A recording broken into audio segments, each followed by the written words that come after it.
सभी को praise the Lord, जय मसीह की।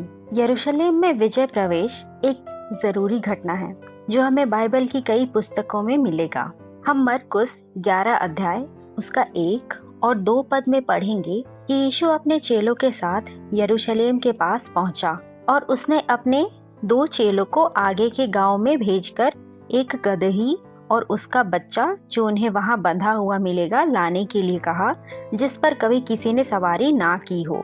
और उसके चेलों ने जैसा उन्हें कहा गया था वैसा ही किया।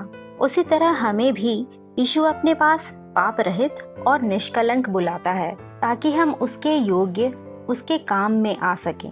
और वहाँ बहुत से लोग यह सुनकर कि यीशु यरूशलेम में आ रहा खजूर की डालियां लिए उससे भेंट करने आते हैं, क्योंकि वे उन आश्चर्य कर्मों को जो यीशु ने किए थे उनके बारे में सुना था। यह एक विजय यात्रा थी, पर इसे विजय यात्रा क्यों कहा गया है?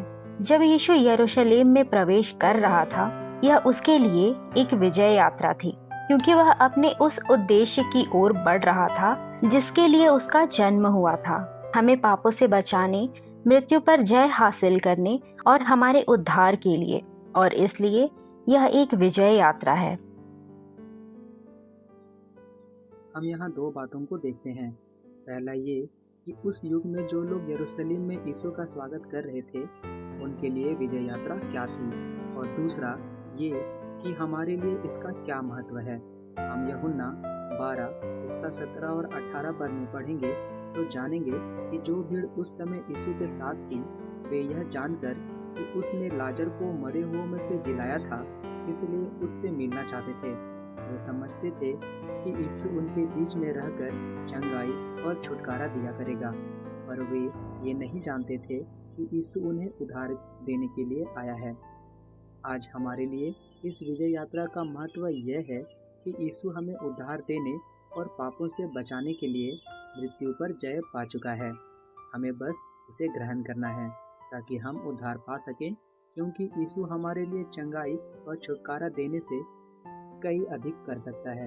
यीशु इस विजय यात्रा से हमें यह सिखाना चाहता है कि जैसे उसने मृत्यु पर जय हासिल की वैसे ही हम भी यह कर सकते हैं, और विजय जीवन जीने के लिए हमें यीशु पर विश्वास करना है।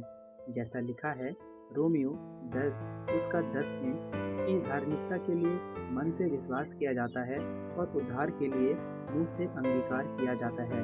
साथ ही हमें प्रार्थना करनी है, क्योंकि इब्रानी 5 उसका 7 में लिखा है यीशु अपने देह के दिनों में आंसू बहाकर प्रार्थनाएं किया करता था ताकि वह मृत्यु से बच जाए।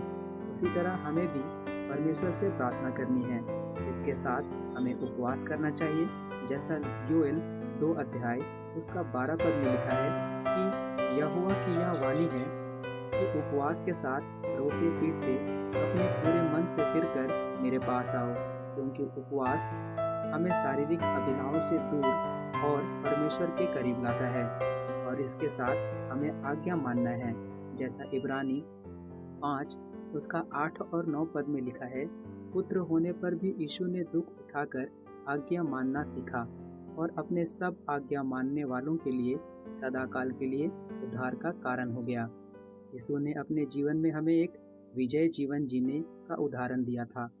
इसलिए जैसा बाइबल हमें सिखाती है, हमें विश्वास और प्रार्थना के साथ परमेश्वर के करीब आएं और एक विजय जीवन जिए और दूसरों को भी यह सिखाएं।